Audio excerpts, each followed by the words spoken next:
వినిపిస్తూ ఉన్నాను. ఏది ఏమైనా మనందరము కూడా ఈ కడవరి దినములలో, రాకడ దినములలో ప్రభువు సన్నిధాన వర్తులయుడి అని పౌలు భక్తులు చెప్పినట్లుగా దైవ సన్నిధిలో ఉండడము అలవాటు చేసుకోవాలి. సన్నిధి అంటే దేవునితో గడుపుట, లేక దైవ దర్శనము చూచుట. దైవ సన్నిధి ద్వారా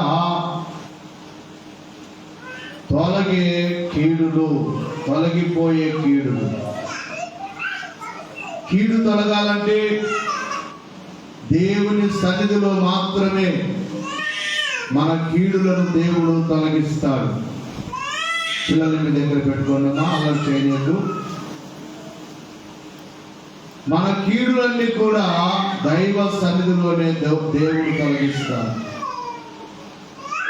కాబట్టి ప్రతి ఒక్కరు కూడా సన్నిధి పరులుగా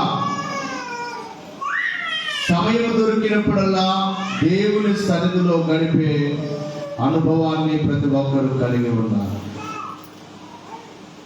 మీకు పాడుచున్నట్లుగా నీ సన్నిధి కోరునట్టి మానవుడే ధన్యుడు, నీ సన్నిధి కలిగి ఉన్న ఆనరుడే ధన్యుడు. ఈ కీర్తనలో సన్నిధి ద్వారా ఏమేమి తొలగిపోతాయో భక్తులు రాశారు. పాపములను పోగొట్టు నీ పాద, చెప్పాలి, పాపములను పోగొట్టు నీ పాద సన్నిధి, శాపములను హరించు శక్తిగల సన్నిధి. నీ సన్నిధి కోరునట్టి మానవుడే ధన్యుడు, నీ సన్నిధి కలిగి ఉన్న ఆనరుడే ధన్యుడు అని భక్తులు రాశారు. కనుక దైవ సన్నిధి ద్వారా దేవుడు మనకు అనేకమైన కార్యాలు చేస్తారు. ఈ యొక్క కీర్తనలో చాలా విషయాలు. చిక్కులను విడగొట్టును నీ పాద సన్నిధి, చింతలను తీర్చున్నది చిత్రమైన సన్నిధి. వ్యాధులను పోగొట్టు నీ పాద సన్నిధి, బాధలను పాపితులకు మోదమిచ్చు నీ సన్నిధి. రుణములను రద్దుపరచు నీ పాద సన్నిధి, రణములను మాన్పునది రమ్యమైన సన్నిధి. పడకుండా చేయునది నీ పాద సన్నిధి, నిరతము నడిపించున్నది నీ దివ్య సన్నిధి. మచ్చలను మార్పునది నీ పాద సన్నిధి, ముడతలను సరిచేయు ముచ్చటైన సన్నిధి అని ఈ కీర్తన రాయడానికి కారణం ఏంటంటే, ఒక ఆయనకు శరీరం అంతా మచ్చలు ఉండేవట. చాలా ధనవంతుడు, డబ్బు బాగా ఉంది, అని అనుకోకుండా ఒక రోగం వచ్చేసింది, శరీరం అంతా మచ్చలు వచ్చేసింది. ఆయన దేవుడు నమ్మలేదు, అన్యుడు. భక్తురాలు ఆయన దగ్గరికి వెళ్ళి చెప్పిన మాట ఏంటంటే, అయ్యా నువ్వు ప్రభు నమ్ముకుంటే ప్రభు నమ్మడమే కాకుండా 40 రోజులు నీవు సన్నిధి చేయని చెప్పింది. ఎన్ని రోజులు? గట్టిగా చెప్పాలి. 40 రోజులు తెల్లవారుజామున లేచి స్నానం చేసి సన్నిధి చేస్తూ ఉన్నాడు. చివరికి 40 రోజులు అయిపోయేలోపు అతని మచ్చలన్నీ మాయమైపోయాయి. అందుకే ఈ పాట, ఆ తల్లిగారి పాట రాస్తూ అన్నారు, మచ్చలను మాన్పునది నీ పాద సన్నిధి, మచ్చలను మాన్పునది నీ పాద సన్నిధి, ముడతలను సరిచేయును ముచ్చటైన సన్నిధి, నీ సన్నిధి కోరునాటి మానవుడే ధన్యుడు, నీ సన్నిధి కలిగి ఉన్న ఆనరుడే ధన్యుడు. నా జీవితంలో ఈ యొక్క కీర్తనలో ఒక చరణం నేను ఎప్పుడు మర్చిపోలేదు. అందులో ఏమిటంటే, పడకుండా చేయునది నీ పాద సన్నిధి, పడకుండా చేయునది నీ పాద సన్నిధి, నిరతము నడిపించునది దివ్యమైన సన్నిధి, నిరతము నడిపించునది దివ్యమైన సన్నిధి, నీ సన్నిధి కోరునాటి మానవుడే ధన్యుడు, నీ సన్నిధి కలిగి ఉన్న ఆనరుడే ధన్యుడు. ఈ పాట నా జీవితంలో, ఈ చరణం ఒక రోజున దేవుడు నా జీవితంలో జరిగించి, అప్పటికి నాకు వివాహం కాలేదు. గోడిహాల్ చర్చి ఈ మైన్ రోడ్డు కాకుండా అటువైపు ఆ పొలంలోనే అటువైపు భాగంలో ఒక తడికలు వేసి అక్కడ ఆరాధన చేస్తూ, అక్కడ నుంచి బల్లార్లో ఒకరికి ఆరోగ్యం సరిగా లేదు. అంటే అయ్యా ప్రార్థన చేయడానికి రండి అంటే బల్లారికి వెళ్ళిపోయి అక్కడ ప్రార్థన చేసి, అక్కడి నుంచి నాతో పాటు ఒక కుమారుడు ఉండేవాడు చక్రయ్య. కడవరకు అతని ప్రేమ, సేవకుని మీద అతని ప్రేమ అలాగే ఉంది. ఎన్నోసార్లు దేవుడు అతని జీవితంలో కార్యం చేశాడు. చివరకు అతను మరలా పాపము చేసి, అతనికి ఎయిడ్స్ వ్యాధి ఉండేది. ప్రభు స్వస్థత పరీక్ష. అతను చివరి దినాల్లో చెప్పిన మాట, నేను మరలా పాపం చేశానయ్యా, అందుకే నాకు ఇలాగైపోయింది, దేవుని తప్పు కాదు. నేను చనిపోతే అయ్యగారే వచ్చి సమాధి ఆరాధన చేయాలి. సత్యం పాస్టర్ గారు మిగిలిన వారి ఫ్యామిలీ అంతా సత్యమయ్య గారి దగ్గరికి వెళ్తారు, సిరాపురం కాలనీ. ఆ దినాల్లో అయ్యగారే నాకు చేయాలి ఆరాధన.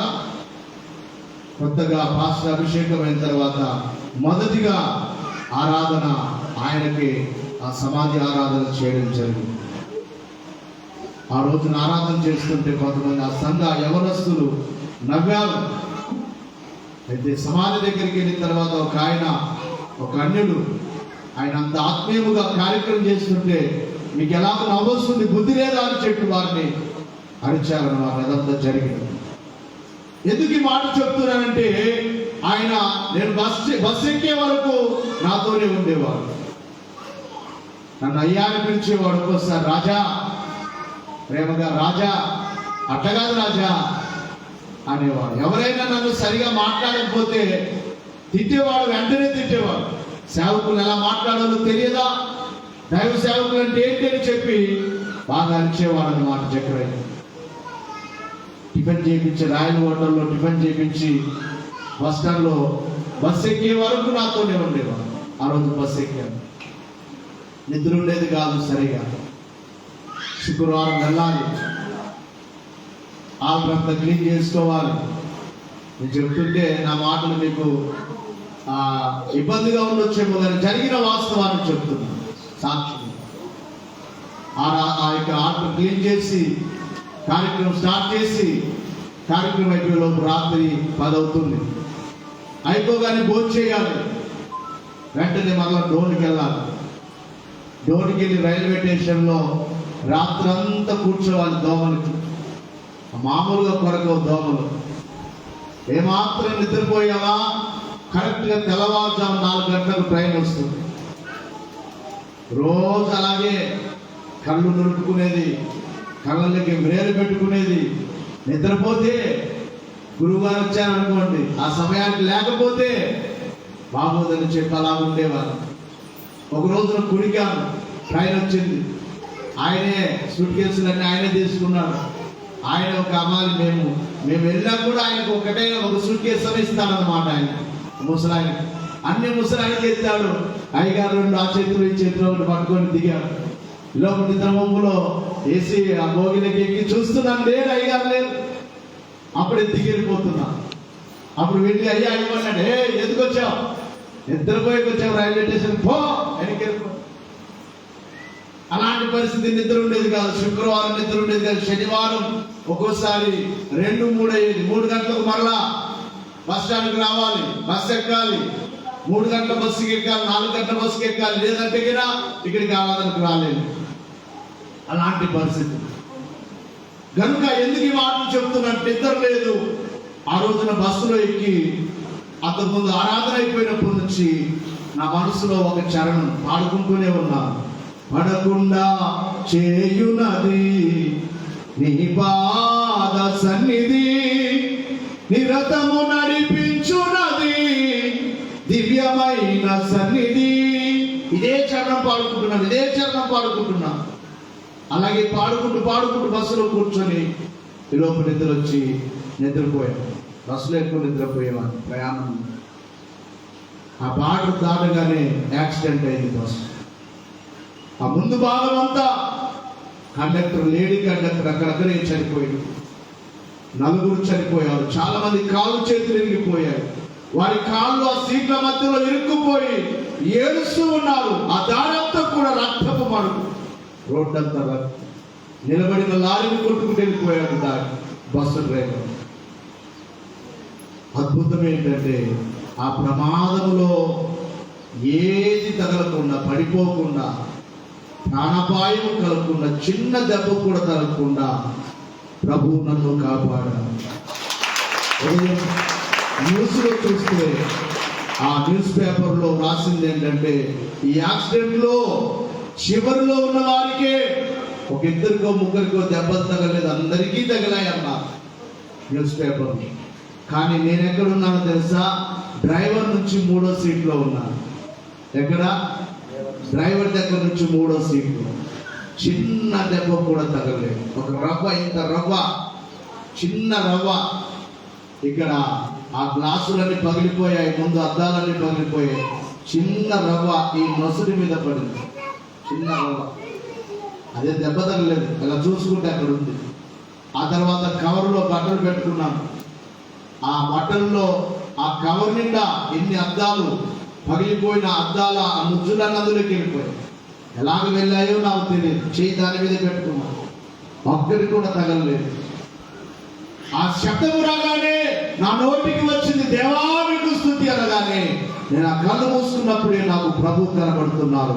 నాకు అడ్డుగా వచ్చి ఇలా చేతులు చాపి ప్రభు నిలబడినట్లుగా నేను అనుకున్నాను, నాకు తగలవలసినవన్నీ ఎవరికి తగిలాయి? ప్రభుకే తగిలాయేమో అని నేను ప్రభువును స్తుతించాను. దేవునికి మహిమ కలుగును గాక. కనుక దేవుని యొక్క సన్నిధి మొదటి రోజునే మీకు చెప్పడం జరిగింది. సన్నిధి అంటే దేవుడు దిగి వచ్చే స్థలము. సన్నిధి అంటే దేవదూతలు వచ్చే స్థలము. సన్నిధి అంటే పరలోక భక్తులు దిగి వచ్చే స్థలము.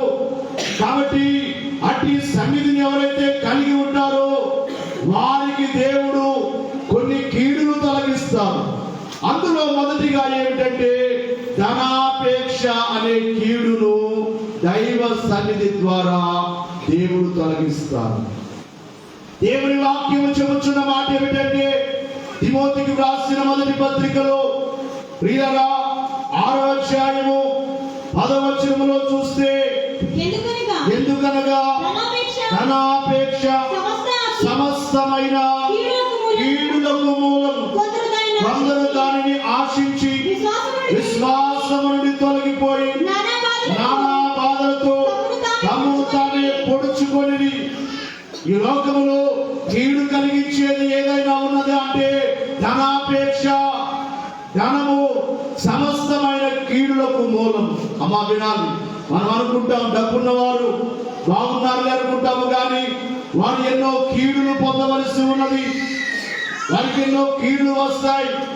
సమస్తమైన కీడులకు మూలం దానిని కూర్చే కదా కొట్టుకుంటున్నారు. అన్నదమ్ములైన వారేమి, బంధువులైన వారేమి ఆస్తి నిమిత్తమై గొడవపడుచు ఉన్నారు, కొట్టుకుంటూ ఉన్నారు. అవసరమైతే వీని చంపేస్తే వీని ఆస్తి నాకే అవుతుందని చెప్పి అన్నదమ్ములైన వారి ఒకరికొకరు కొట్టుకొని చంపుకొని ఏమైనా వారికి రాకూడదు అని చెప్పి ఆ రీతిగా చేసేవారు ఉన్నారు. అందుకనే బైబిల్ చెప్పే మాట, ధనాపేక్ష సమస్తమైన కీడులకు మూలం. ఆ తర్వాత వచనంలో వ్రాయబడిన మాట, దైవజనుడా నీవైతే వీటిని విసర్జించి నీతిని, భక్తిని, విశ్వాసమును, ప్రేమను, ఓర్పును, సాత్వికమును సంపాదించుకొనుటకు ప్రయాసపడుము. నిజమైన దేవుని కలిగిన దైవ పిల్లలైతే, దైవ జనులైతే వాటిని కోరుకోరు, ధనమును కోరుకోరు. దైవ సన్నిధిని కలిగిన దైవ సంబంధమైన దేవుని పిల్లలైతే ఇక్కడ అంటున్నాడు, వాటిని విసర్జించాలి, వీటిని విసర్జించాలి. ఉందా ఉంటే ఉన్ని, దాని మీద మనసు పెట్టుకోవద్దు. దాని మీద మనసు పెట్టావా, నీకు అది కీడుకే కారణము. మనం చాలాసార్లు పాడుకుంటాం కదా, మనకి ఏవైనా ఉన్నా ఎవరిచ్చినది, నాకున్నవన్నీ నీవు ఇచ్చినవేనయ్యా అని పాడుకున్నాం కదా. కాబట్టి ధనాపేక్ష అనే కీడు దైవ సన్నిధిలోనే దేవుడు తొలగిస్తారు. ఇక రెండవదిగా మనము చూసినట్లయితే దేవుని యొక్క వాక్యములో మూర్ఖత్వము అనే కీడు. కొంతమంది మూర్ఖముగా ప్రవర్తిస్తారు. వారు ఎలా ప్రవర్తిస్తున్నారో వారికే తెలియదు. వారు మూర్ఖముగా ఉన్నామన్న సంగతి వారికి తెలియదు. మూర్ఖత్వము చాలా ప్రమాదకరమైనది. మూర్ఖత్వం ఒకరిని గాయపరిచేది. మూర్ఖత్వం ఒకరికి అవమానం కలిగించేది. మూర్ఖత్వం ఒకరిని చంపివేసే అంత భయంకరమైన పాపం. కాబట్టి మూర్ఖత్వం దేవుని యొక్క వాక్యములో సామెతల గ్రంథము 17వ అధ్యాయములో 20వ వచనములో మనం చూస్తే, కుటిల వర్తనుడును మేలు పొందడు, మూర్ఖముగా మాటలాడువాడు కీడులో పడును. ఎవరైతే మూర్ఖముగా మాట్లాడతారో వారు కీడులో పడతారు. ఉదాహరణకు బైబిల్ గ్రంథములో మొదటిగా ధనాపేక్ష. లూది అనబడే ఒక భక్తి పరురాలు, అంతకుముందు ఆమె ప్రభువు నమ్మలేదు. ఆమె మంచి వ్యాపారి, హోదాలను ఆ యొక్క రంగు వ్యాపారం చేసేది. ఆ రంగు వ్యాపారం చేసే ఆ స్త్రీ ఎప్పుడైతే పౌలు వాక్యము ఆమె హృదయాన్ని తాకినదో, దేవుని సన్నిధి ఆమెను తాకినదో, ఆమె ధనాన్నంతా విడిచిపెట్టి, సమస్తాన్ని విడిచిపెట్టి దైవ సన్నిధిని కోరుకొని దైవ సేవకులు తన ఇంటికి పిలిపించి వారితో ఆమె ప్రార్థన చేయించుకొని ఆమె రక్షణ పొందినట్లుగా దేవుని యొక్క వాక్యములో మనం చూస్తూ ఉన్నాం. ఇక రెండవదిగా మూర్ఖత్వం. బైబిల్లో మూర్ఖముగా ప్రవర్తించిన వారు మనకు మోషే కనబడతాడు. తాను దేవుని సన్నిధిని అనుభవింపక పూర్వం ఐగుప్తు దేశంలో ఉన్నప్పుడు, పొతిఫర్ ఇంట్లో, ఆ ఐగుప్తు ఫరో ఇంటిలో ఉన్నప్పుడు తాను ఏం చేశాడు అంటే, ఒక ఐగుప్తీయుడు హెబ్రీయుడు గొడవపడుచు ఉంటే ఐగుప్తీయుని చంపివేసి బాధ పెట్టాడు. మూర్ఖముగా తాను పనిచేశాడు. ఎప్పుడైతే తాను దేవుని యొక్క వాక్యములో నిర్గమకాండం 3వ అధ్యాయములో తాను ఎప్పుడైతే హోరేబు అనబడే దేవుని సన్నిధి అనబడే దేవుని కొండ, హోరేబు కొండకు చేరి అక్కడ మందను మేపుచూ ఉండగా దైవ ప్రత్యక్షత కలిగినది. దేవుని సన్నిధి అతని దగ్గరికి వచ్చినది. దేవుని సన్నిధిని ఎప్పుడైతే చూచాడో అతని జీవితం మారిపోయింది. అతని మూర్ఖత్వం మారిపోయింది. అతను మారిపోయి దేవుని ప్రజల కొరకు ఒక నాయకుడిగా నిలబడినట్లుగా వాక్యములు మనం చూస్తున్నాం. ఇందాక సామెతల గ్రంథంలో చదివిన మాటను మరొకసారి చదవమా. 17:20. కుటిల వర్తనుడు మేలు పొందడు, మూర్ఖముగా మాటలాడువాడు కీడులో పడును. ఎవరు కీడులో పడతారు? మూర్ఖముగా మాట్లాడేవాడు. మనం మాట్లాడే మాట అది మంచిదా చెడ్డదా అని ఆలోచన చేయాలి. మూర్ఖముగా మాట్లాడితే అది కీడుకే కారణం అని బైబిల్ చెప్తుంది. అయితే దేవుని సన్నిధి ద్వారా మూర్ఖత్వము అనే కీడు తొలగిపోతుంది. మోషేను ఏ విధముగా దేవుడు తన సన్నిధి ద్వారా తనలో ఉన్న మూర్ఖత్వాన్ని తీసివేసి తన గొప్ప పోతుంది. రెండవదిగా మూర్ఖత్వం శత్రుత్వం అనే కీడు తొలగిపోతుంది. ఇక మూడవదిగా చూసినట్లయితే దేవుని సంబంధులు కాకుండా అనే కీడు.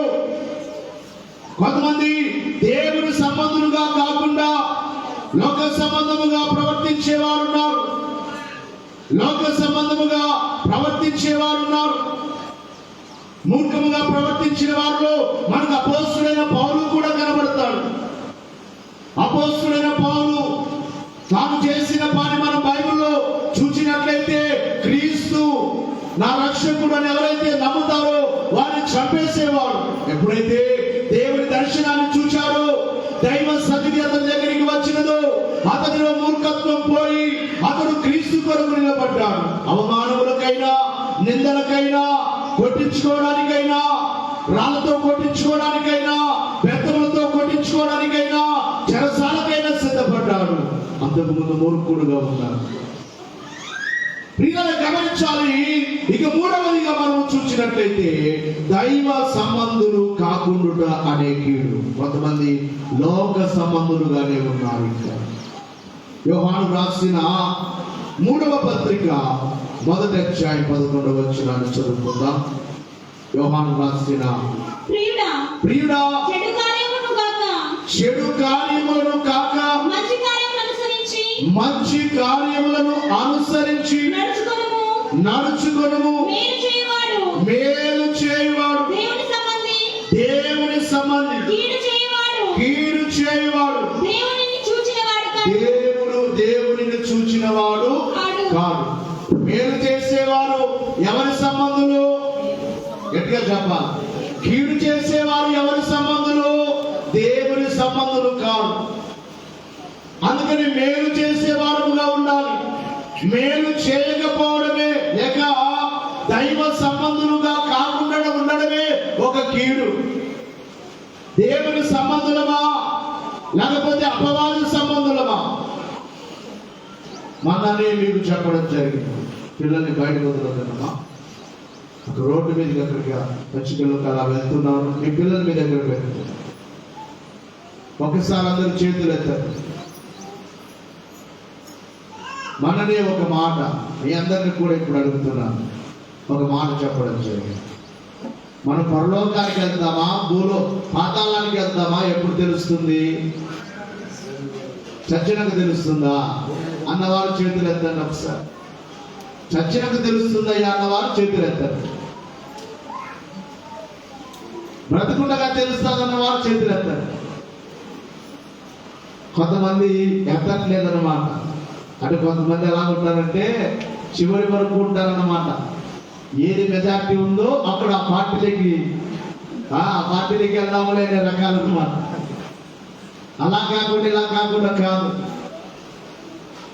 అడిగాడు ఒక ఆయన, ఏమని అడిగారంటే, కాదయ్యా పరలోకానికి వెళ్తారా పాతాళానికి వెళ్తారా అన్న సంగతి ఎప్పుడు తెలుస్తుంది అంటే 2 వచనాలు రెఫరెన్సులు చెప్పి అయ్యగారు చెప్పిన సమాధానం ఏంటంటే, లోక సంబంధమైన ఆశ కలిగిన వారందరూ పాతాళానికి వెళ్తారని భూలోకంలో ఉండగానే తెలిసిపోతుంది.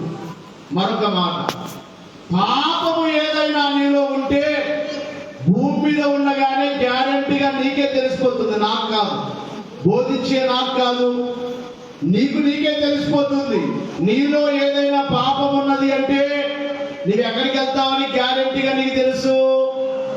మాట్లాడు. పరలోకానికి వెళ్తావా? పాపం పెట్టుకో. 2వ వచనం యోహాను రాసిన 1వ పత్రిక 3వ అధ్యాయం 20వ వచనం. ఇందువలన మనము సత్య సంబంధులమని ఎరుగుదుము. దేవుడు మన హృదయము కంటే అధికుడై సమస్తమును ఎరిగి ఉన్నాడు. దేవుడు ఏమెరిగి ఉన్నాడు? మన హృదయము కంటే దేవుడు గొప్పవాడు. మన మనస్సు గొప్పది కాదు, మన గొప్పవాడు కాదు, మన ఆలోచనలు గొప్పవి కావు.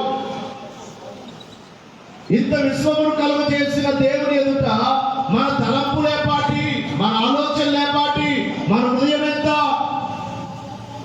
అందుకని దేవుడు మన హృదయము కంటే గొప్పవాడు, సమస్తమును ఎరిగి ఉన్నాడు. కనుక మన హృదయము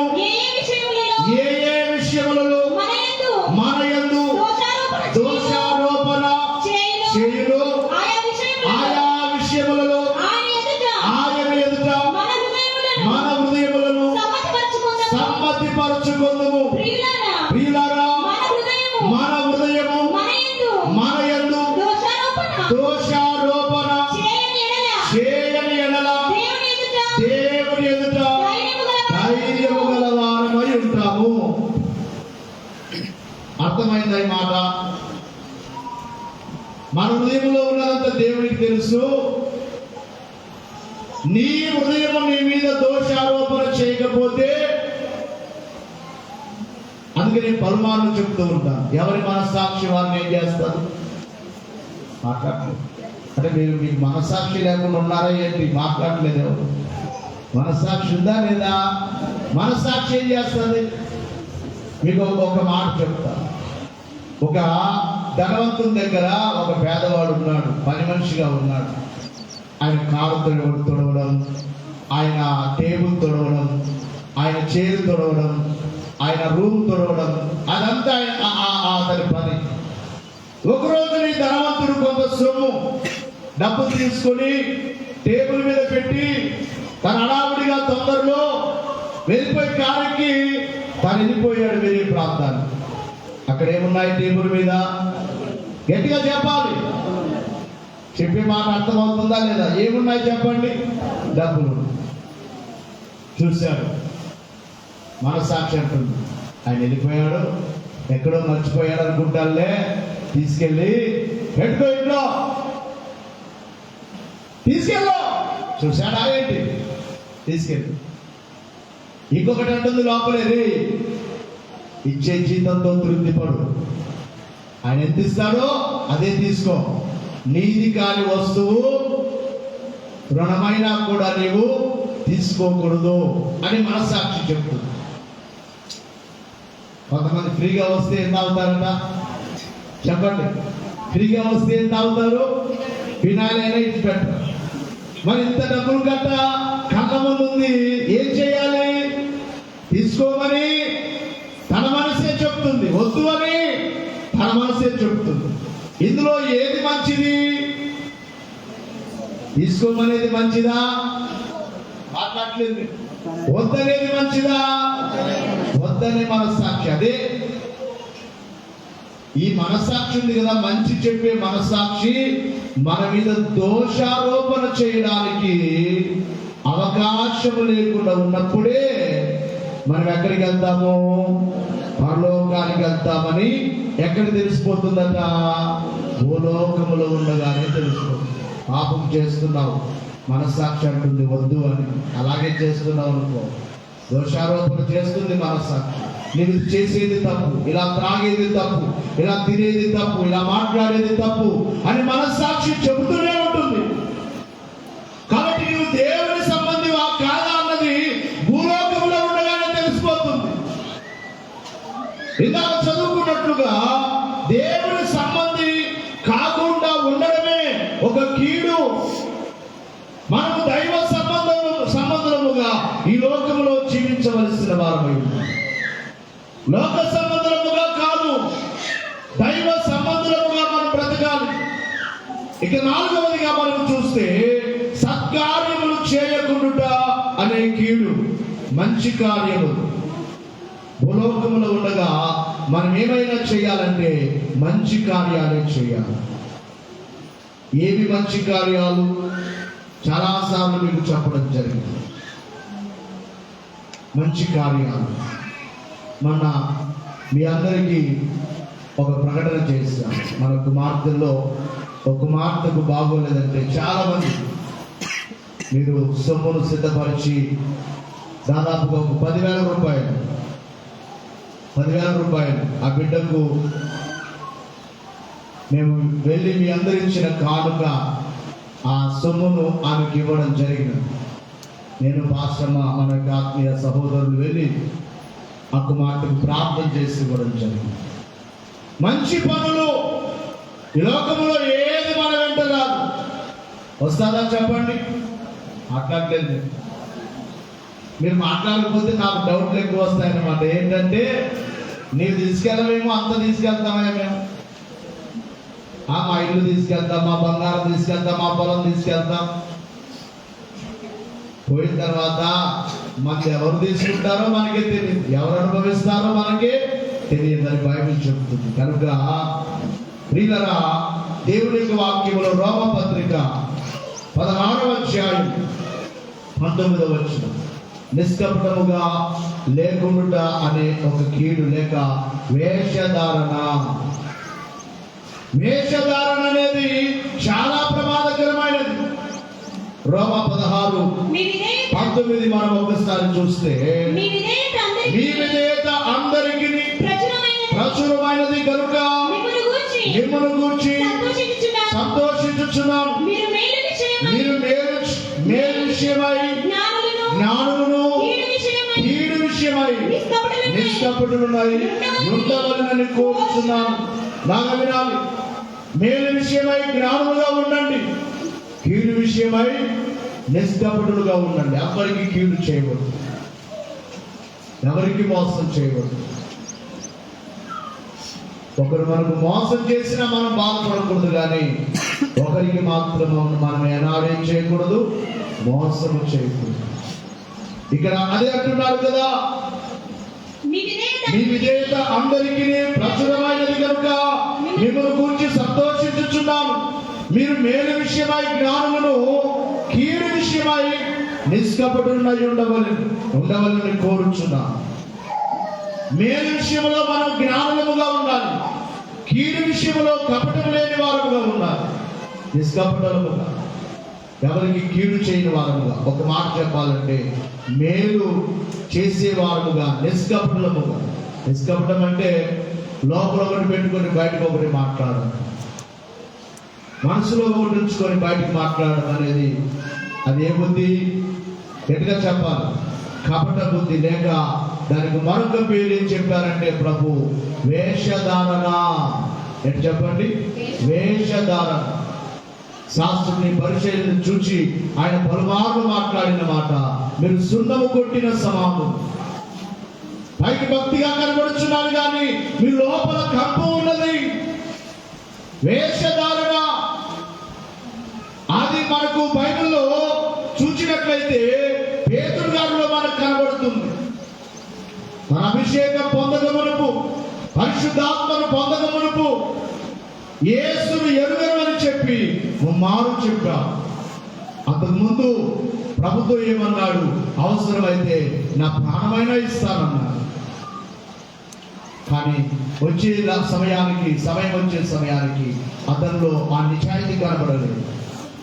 నీవు యేసుతో కూడా ఉన్నావంటే నేను కాదు, ఆయన ఎవరో నాకు తెలియదు అంటున్నాను. వేషధారణ. ఇక సమయం అయిన కనుక ముగిస్తూ తెలియచేసే మాట ఏమిటంటే, మరొక విషయము దేవుని యొక్క వాక్యములో చివరిగా చూసినట్లయితే, తల్లిదండ్రులను గౌరవించకపోవుట లేక సన్మానించకపోవుట అనే కీడు. 7 విషయాలు ఉన్నాయి. సమయం అయింది కనుక ఇక చివరిది చెప్తున్నా. ఎవరిని గౌరవించాలి? మాట్లాడలేదు. పిల్లలు చెప్పాలి, కుమార్తెలు చెప్పాలి. ఎవరిని గౌరవించాలి అంటే, నీ అమ్మ నాన్న లేకుండా నీవు ఇంత స్థితికి రాలేదు. ఎవరైనా కావచ్చు, నేనైనా కావచ్చు. నిజమైన కొడుకు, నిజమైన కూతురు అయితే తల్లిదండ్రుల యొక్క శ్రమను గుర్తిస్తాను. నేను దేవుని సేవకునిగా చెప్తున్నాను, మా నాన్న శ్రమ నాకు తెలుసు, మా అమ్మ శ్రమ నాకు తెలుసు. మా అమ్మ ఎంతో కష్టపడింది, మా నాన్న ఎంతో కష్టపడ్డాడు. ఆ దినాల్లో మా ఊరి పెద్ద మోసం చేస్తే పొలం అమ్మి రెండవసారి మళ్ళా డబ్బులు కట్టించుకుంటే మా నాన్న ఊరు విడిచిపెట్టి వెళ్ళిపోయి వేరే ప్రాంతానికి వెళ్ళి 1 సంవత్సరం పని చేశాడు. మా నాన్న డబ్బులు కట్టడానికి నిజాయితీగా. అప్పట్లో దేవుని నమ్మలేదు. మా నాయన పద్యాలు బాగా పాడేవాడు. ఆ అన్నిలో పద్యాలు పాడుకుంటూ రాత్రులు కూడా పని చేశాడు. ఒక రోజు రాత్రి పని చేయడానికి వెళ్తే మా నాన్న చెప్పాడు, ఆయన పని చేయడానికి వెళ్తే ఆ నాగుపాము కాలికి చుట్టేస్తుంది. ఆయన నిజాయితీగా ఉన్నాడు కాబట్టి ఆ పాము తను కాటు వేయలేదు. కాటుతో దాన్ని మళ్ళీ అలాగనేసి వెళ్ళిపోయాం. రా, ఇలా కష్టపెట్టారు రా వాడు. మా అమ్మ చెప్పేది, ఈ వ్యక్తి ఇలా కష్టపడ్డాడు మమ్మల్ని కుటుంబాన్ని. గుర్తుపెట్టుకోండి, అప్పట్లో నేను అనుకునేవాడు పెద్ద అయితే వాడిని వేసేయాలనుకునేవాడు. ఆ వయసు అలా ఉండేదన్నమాట. ఇంత కష్టపెట్టాడు మమ్మల్ని, ఏమైనా వీళ్ళు వేసేయాలనే రకం ఆలోచన ఉండేది. ఆ తర్వాత ప్రభు నమ్మిన తర్వాత వద్దు దేవుడే చూసుకున్నారు. ఈరోజు వారి కుటుంబం సర్వనాశనం అయిపోయింది. ఆ ఊర్లోనే లేకుండా వెళ్ళిపోయారు. ఇల్లు పడిపోయింది. కొడుకు ఒక్కడే తాగుబోతు అయిపోయాడు. కుటుంబం అతలాకుతలం అయిపోయింది. కీడు చేస్తే ఏం జరుగుతుంది? కీడు జరుగుతుంది. కాబట్టి తల్లిదండ్రులను గౌరవించకపోతే నీకు జరిగేది కీడే. ఆ మాట బైబిలే చెప్తుంది కదా, ఏమని? నీవు దీర్ఘాయుష్మంతుడు అగునట్లు నీ తల్లిని తండ్రిని ఏం చేయాలి? సన్మానించాలి. ఒకసారి చదవండి పరిశుద్ధ గ్రంథంలో ఎఫెసీ పత్రిక 6వ అధ్యాయము 1వ వచనాన్ని చదవండి. పిల్లలారా ప్రభువునందు మీ తల్లిదండ్రులకు విధేయులయుడి, ఇది ధర్మమే. నీకు మేలు కలుగునట్లు నీ తల్లిని తండ్రిని సన్మానింపు. అప్పుడు నీవు భూమి మీద దీర్ఘాయుష్మంతుడు అవుతావు. తల్లిదండ్రుల్ని సన్మానిస్తే ఏం కలుగుతుందట? దీర్ఘాయువు. ఒకవేళ సన్మానించలేదంటే ఏం కలుగుతుంది?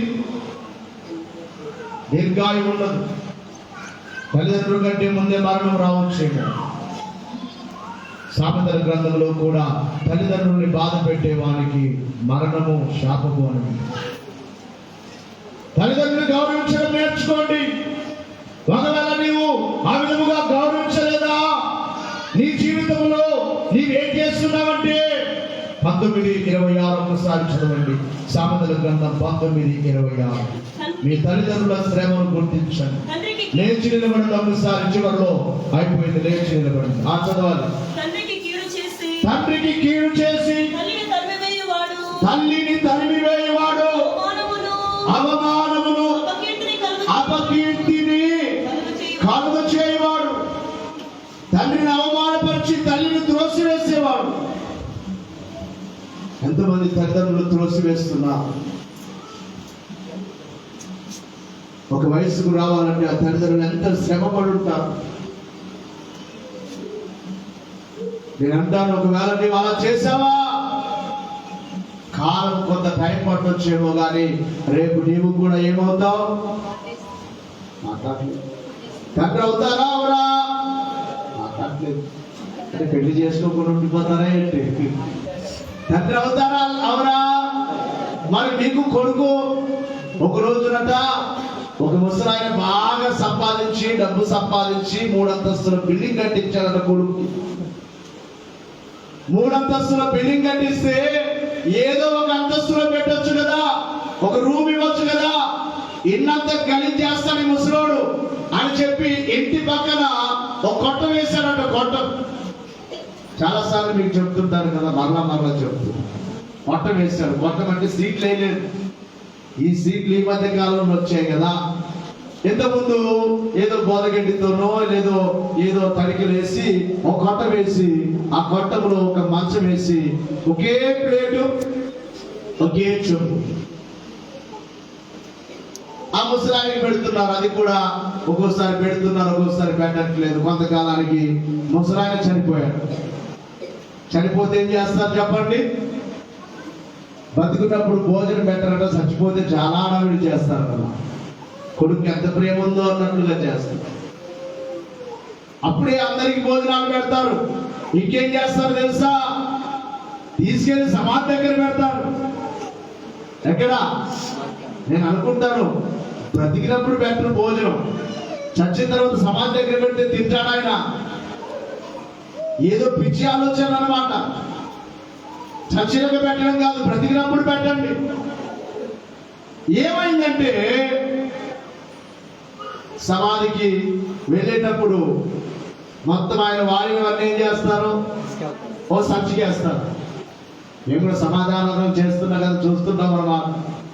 శవంతో పాటు ఒక సంచి ఒకరు ఎత్తుకుని వస్తుంటారు. ఏంటి ఆ సంచి అంటే ఆయన వాడిన బెడ్షీట్లు, ఆయన వస్త్రాలు, అవసరమైతే మంచం మీద తెచ్చిపోతే మంచం కూడా మళ్ళా దాన్ని వాడుకో. వీళ్ళు అన్ని తీసుకొని వెళ్తున్నారు కానీ అన్ని కనబడ్డాయి, ప్లేటు ఆ గ్లాసు లేక చెంబు ఆ రెండు కనపడలేదు. అన్ని కనపడ్డాయి, అన్ని తీసుకెళ్ళాలని కనపడలేదు. ఈలోపు వెళ్తూ ఉండగా ఆ గుడ్డోడిని అడిగానంటే, మీ తాత వాడే ఆ ప్లేటు గ్లాసు లేదు కదా అంటే, నానా నీకు తెలియదా, నేనే దాచిపెట్టా అన్నాడట. వాడు ఏం చేశా, నేనే దాచిపెట్టాను అన్నాడట. ఏనా అంటే, రేపు కొంతకాలానికి నేను ఏ నాకి నేను చెప్పండి, ముసలుడు అవుతావా, ನೀವು ಆವಾಗ ನಿನಗೆ ಈ ಪ್ಲೇಟ್ನಲ್ಲೇ ನಿನಗೆ ಊಟ ಕೊಡಬೇಕಂತ, ಈ ಗ್ಲಾಸ್ನಲ್ಲೇ ನಿನಗೆ ನೀರು ఇడబేకంత నేనే దాచిపెట్టానని చెప్పాడట బుడ్డోడు. అప్పుడు వీరికి జ్ఞానం వచ్చిందట. కాబట్టి ఎవరి బిడ్డలారా, కుమారులారా, మీ తల్లిదండ్రుల్ని గౌరవించండి. ఈ లోకంలో మనకు ప్రధానమైన తండ్రి ఎవరు చెప్పండి? దేవుడే మనకు తండ్రి. మనకు తండ్రులు ప్రధానమైన తండ్రి దేవుడే. దేవుని ఎప్పుడు మనం గౌరవించాలి, దేవుని ఎప్పుడు మనం మర్చిపోకుండా మహిమపరచాలి, దేవునికి ఎప్పుడు మనం కృతజ్ఞులమై ఉండాలి. అలాగునే మీకు దైవ సేవకులుగా ఉన్నవారు కూడా వయసును బట్టి చిన్నవారే కావచ్చు, కానీ మీ మేలు కోరి మిమ్మల్ని ఆత్మీయముగా నడిపించే తల్లిదండ్రులు ఎంతమంది గమనిస్తున్నారో లేదో, నిజముగా మన సన్నిధికి వచ్చే బిడ్డలు వారి యొక్క భక్తి, వారి యొక్క విశ్వాసం, వారి తల్లిదండ్రులను గౌరవించుట కనబడుతుంది. కొంతమంది తల్లిదండ్రులు అంటే భయపడకుండా త్రాగుతూ తిరుగుతూ ఎవరి వయసులో. అందుకే పిల్లలకి జాగ్రత్త చెప్పండి. ఒకవేళ మీరు చెప్పలేకపోతే మాతో చెప్పించండి, చెప్తాం. వారికి ప్రేమగానే చెప్తాం, వారిని కొట్టం తింటాం, ఇలా కాదు ఇలా గౌరవించమని చెప్తాం. నిన్నటి దినమున ఒక విచారం మొన్న జరిగినది. నిన్న కొన్ని శవాలు, దాదాపుగా 5 శవాలు దొరికాయి, ఇంకొకటి దొరకలేదు. సముద్రం ఒడ్డుకు వెళ్ళారు సరదాగా యవ్వనస్తులు, ఇంకా భవిష్యత్తు ఉన్న పిల్లలు. అందుకనే మీ పిల్లలు ఎక్కడికి వెళ్తున్నారో మీరు గుర్తించుకోండి. మీ పిల్లలకు ఇప్పుడే మీరు భక్తి నేర్పించండి, ఇప్పుడే వారిని దేవుని సన్నిధిలో గడపడం నేర్పించండి. లేదా వారు రేపు మీకు పెద్దవారైన తర్వాత పెద్దవాడైన కుమారుడు తండ్రికి విరోధం అయిపోతారు. ప్రేమగా చూడొద్దు. తప్పు చేసినప్పుడు గద్దించు. తప్పు చేసినాడు నా కొడుకుని సమర్థిస్తే రేపు వాడు శత్రువు అవుతాడు నీకు, రేపు నిన్ను తరిమి వేస్తాడు. తల్లిదండ్రులారా, మీ పిల్లల్ని జాగ్రత్త. అలాగే ఎవరి బిడ్డలారా, మీకు చెప్పే మాట, మీ తల్లిదండ్రుల్ని గౌరవించండి. మొదటిగా దేవుని గౌరవించండి. రెండవదిగా మీ సేవకులు కూడా మీకు ఎవరు మాట్లాడలేదు. సేవకురాలు కూడా మిమ్మల్ని ఆత్మీయముగా నడిపించే సేవకులు. మీరు ఆత్మీయముగా ఉండాలని కోరుకుంటాం, మీరు భక్తిగా ఉండాలని కోరుకుంటాం, మీ మేలు కోరుకుంటాం. మీరు పాడైపోవాలని కోరుకోము. ఈ బోధనలు ఎందుకు? షుగర్ వచ్చినప్పుడు నుంచి టిఫిన్ చేయాలి, కానీ టిఫిన్ కూడా చేయట్లేదు. మన అయితే 3:05 టైం, 3 గంటలు అవుతుంది టైం, టిఫిన్ చేయలేదు. ఎందుకంటే తొందరగా వెళ్ళాలి. అక్కడికి వెళ్ళిపోయే లోపు కొంతమంది విసుకుంటున్నారు, కొంతమంది అర్థం చేసుకుంటారు. వారు అక్కడి నుంచి రావాలి కదా అని అర్థం చేసుకుంటారు. ఒక్కొక్క చోట గంట నిలబడాలి, కానీ దేవుడు అలా శక్తిని ఇచ్చి నడిపిస్తున్నాడు. ఎందుకు అంటే కేవలం మీ యొక్క క్షేమము కొరకే, మీరు ఆత్మీయముగా వర్ధిల్లాలనే ఉద్దేశమే, ఇక వేరేదేమి లేదు. ఒక 10 నిమిషాలు చెప్పి మీరు కానుకలు వేసుకుంటారు, పంపించవచ్చు. 10 నిమిషాల్లో వాక్యం, 5 నిమిషాలు కూడా చెప్తాను వాక్యం. ఇప్పుడు కొన్ని చోట్ల చెప్తున్నాను లేదా, 10 నిమిషాలు చెప్పగలను, 5 నిమిషాలు చెప్పగలను. ఎందుకు అంటే మీరు ఈ మాటలు విని ఆత్మీయముగా వర్తిల్లాలి. పిల్లలైన మీరు మీ తల్లిదండ్రులను గౌరవించాలి. అల్లరిగా తిరగొద్దు, చెడు స్నేహం చేయొద్దు. కొంతమంది ఫొటోస్ పెడుతుంటారు, మన సినిమా పాటలు చేసి పెడుతుంటారు మన చర్చికి వచ్చే అబ్బాయిలు. అందరు కాదు, వాడు తిడుతూ ఉంటాను నేను ఎరా అని అంటే పట్టించుకోరు ఒక్కోసారి. అది మంచిది కాదు.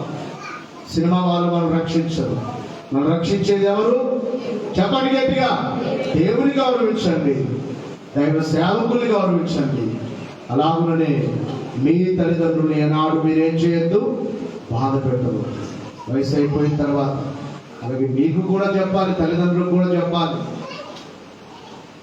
ఇప్పుడు మీరు వారిని బాధ పెట్టారనుకోండి, అలాగే మనసులో పెట్టుకుంటారు. కాబట్టి మీరు కూడా మీ పిల్లలతో ఎలా ఉండాలి? బైబిలే చెప్తుంది, తండ్రులారా మీ పిల్లలకు కోపము రేపొద్దండి. ఏం చేయొద్దు? మీ పిల్లలు కోపడుతున్నారా మీ ప్రవర్తన బట్టి? మీ పిల్లలు బాధపడుతున్నారా మిమ్మల్ని బట్టి? మార్చుకోండి పద్ధతులు. పిల్లల ఎదుట ఎలా ఉండాలో తల్లిదండ్రులు నేర్చుకోండి. తల్లిదండ్రులు ఎలా గౌరవించాలో పిల్లలు నేర్చుకోండి. అలా నీవు గౌరవించకపోతే అదే నీకు కీడు. నీకు మేలు కలగాలంటే, నీవు దీర్ఘాయుష్వంతుడు కావాలంటే నీ తల్లిదండ్రుల్ని సన్మానించుము. దేవునికి మహిమ కలుగును గాక. దేవునిలో వర్ధిల్లుచు దైవ సన్నిధిని కలిగి ఆయన రాకడకు సిద్ధపడదాం. అటు భాగ్యం దేవుడు మనకి ఎవరకు అనుగ్రహించును గాక.